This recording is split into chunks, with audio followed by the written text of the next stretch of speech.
je vais prendre 7700 kilocalories de crêpes au Nutella et je vous dirai demain si ça me fait 1 kilo en plus. Il y a quelques temps, j'avais fait une vidéo dans laquelle je revenais sur un créateur de contenu qui estimait, il n'estimait pas, qui disait que 1 kg de graisse contiendrait 7700 kilocalories. Et voici 1 kg de gras dans lequel il y a aussi 7700 calories. Surpris par le chiffre tout rond qu'il proposait, je me suis donc lancé sur le calcul.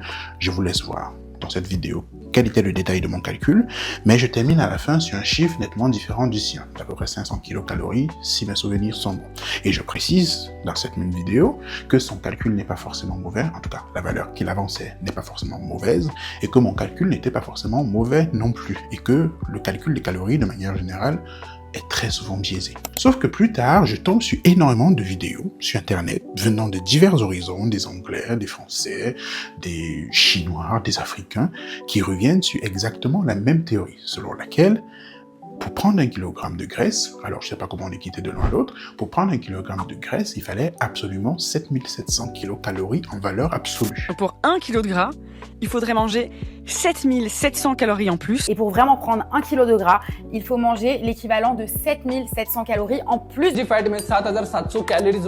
is 7,700 calories. There's 7,700 calories in 1 kilogram of fat. Et c'est ça qui, moi, me perturbe. Je me dis, comment est-ce qu'ils font pour tous, venant d'autant d'horizons différents, avoir une même valeur? Et j'ai fait mes petites recherches.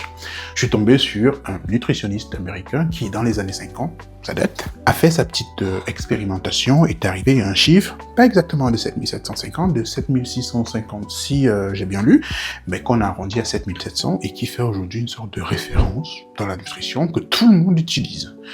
Moi, c'est ça mon problème, c'est que vous pouvez utiliser 7700 kilocalories, il n'y a pas de problème, mais en valeur approximative et non en valeur absolue. C'est débile de faire ça. Et pour tester la théorie, on va voir si ça marche, je vais prendre 7700 kilocalories de crêpes au Nutella et je vous dirai demain si ça me fait 1 kilo en plus. Non, je vais pas le faire, ça va pas, non? Je suis pas fou, de toute façon, je sais que ça marchera pas. C'était juste pour vous dire qu'en science, un chiffre tout rond, c'est généralement très faux.